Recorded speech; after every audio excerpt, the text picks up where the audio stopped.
ఇక breaking news చూస్తున్నా. ఏపీలో చర్చనీయాంశమైన నకిలీ మద్యం కేసులో నిందితులకు విజయవాడ ఎక్సైజ్ కోర్టు రిమాండ్ పొడిగించింది. ఈ నెల 25 వరకు రిమాండ్ను పొడిగిస్తూ ఎక్సైజ్ కోర్టు ఆదేశాలను జారీ చేసింది. నిందితులను వర్చువల్గా జడ్జి ఎదుట ఎక్సైజ్ పోలీసులు హాజరుపరిచారు. ఇప్పటికే జ్యుడిషియల్ రిమాండ్లో జోగి రమేష్, రాములు ఉన్నారు.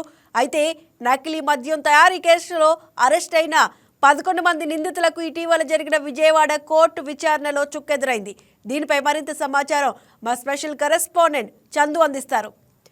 చందు, ఏదైతే ప్రస్తుతం మనం చూస్తూ ఉన్నాము, జోగి రమేష్ రిమాండ్ పొడిగించినట్టుగా తెలుస్తోంది. డీటెయిల్స్ ఏంటి? ఉన్నటువంటి నిందితులకైతే ఈ నెల 25 వరకు రిమాండ్ అయితే పొడిగిస్తూ ఎక్సైజ్ కోర్టు అయితే మాత్రం ఈరోజు ఆదేశాలు జారీ చేసింది. ఏదైతే వాళ్ళ వర్చువల్గా నిర్వహించినటువంటి విచారణ ఏదైతే ఉందో దానిలో వర్చువల్గా ఎక్సైజ్ అధికారులు అయితే మాత్రం వీరిని హాజరుపరచడం జరిగింది. ఈ నేపథ్యంలోనే జడ్జి అయితే మాత్రం 25 వరకు రిమాండ్ని అయితే పొడిగిస్తూ ఆదేశాలను అయితే జారీ చేశారు. అయితే ఈ నెల అంటే 7వ తారీఖున, అంటే ఇటీవల 7వ తారీఖున జరిగినటువంటి విచారణ ఏదైతే ఉందో దానిలో కూడా ఏదైతే రిమాండ్కి సంబంధించి అంటే 7వ తారీఖు జరిగిన రోజు 13వ తారీఖు రిమాండ్ అయితే వేయటం జరిగింది. ఈరోజు మళ్ళీ విచారణకు వచ్చింది. విచారణకు వచ్చిన నేపథ్యంలో మళ్ళీ 25 వరకు అయితే మాత్రం రిమాండ్ని అయితే పొడిగిస్తూ ఆదేశాలను అయితే జారీ చేశారు. అయితే దీనిలో ఉన్నటువంటి 11 మంది ఎవరైతే ఉన్నారో వీళ్ళంతా కూడా కొంతమంది అయితే కేంద్ర కారాగారంలో అంటే నెల్లూరు జైల్లో ఉన్నారు.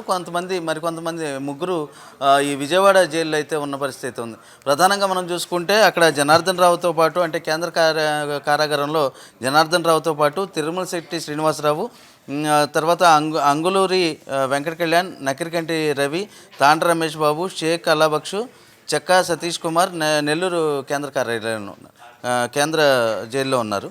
అదేవిధంగా ముగ్గురు అదేపల్లి జగన్మోహన్ రావు అంటే జనార్దన్ రావు సోదరుడు, అదేవిధంగా బాదల్ దాసు, ప్రదీప్ దాసు, వీళ్ళు ముగ్గురు కూడా ఈ విజయవాడ జైల్లో అయితే ఉన్నారు. అయితే ప్రధానంగా చూసుకుంటే ఏదైతే ఇటీవల జరిగినటువంటి పరిణామాలు ఏదైతే ఉన్నాయో కల్తీ మద్యం కేసుకు సంబంధించి ఇటీవలే ఐదుగురు అయితే నిందితులను ఇక్కడికి విజయవాడ తీసుకొచ్చి అక్కడ వైద్య పరీక్షలు నిర్వహించిన అనంతరం విజయవాడ ఎక్సైజ్ పోలీస్ స్టేషన్లో అయితే మాత్రం ప్రశ్నించిన పరిస్థితి ఉంది. అయితే దీనిలో ప్రధానంగా వీళ్ళు చూసుకున్నది ఏంటంటే ఎక్సైజ్ అధికారులు ఏం చూస్తున్నారంటే అసలు కల్తీ మద్యం తయారీ ఎప్పటి నుంచి మొదలైంది, ఎవరు దీన్ని వెనుకున్నటువంటి సూత్రధారి అన్న నేపథ్యంలో అయితే ప్రస్తుతం అయితే మాత్రం ప్రధానంగా కాన్సన్ట్రేట్ చేసిన పరిస్థితి ఉంది. ఆ నేపథ్యంలోనే రిమాండ్లు కూడా పొడిగింపు కూడా జరుగుతున్నట్టుగా అయితే మాత్రం మనకు తెలుస్తోంది.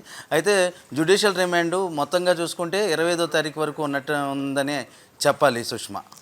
రైట్. అయితే నెల్లూరు జైలు నుంచి కూడా విజయవాడ కోర్టుకి అయితే వర్చువల్గా వీళ్ళని హాజరుపరిచినట్టు తెలుస్తోంది. అంటే అటు జోగి రమేష్ న్యాయవాదులు ఏమంటున్నారు?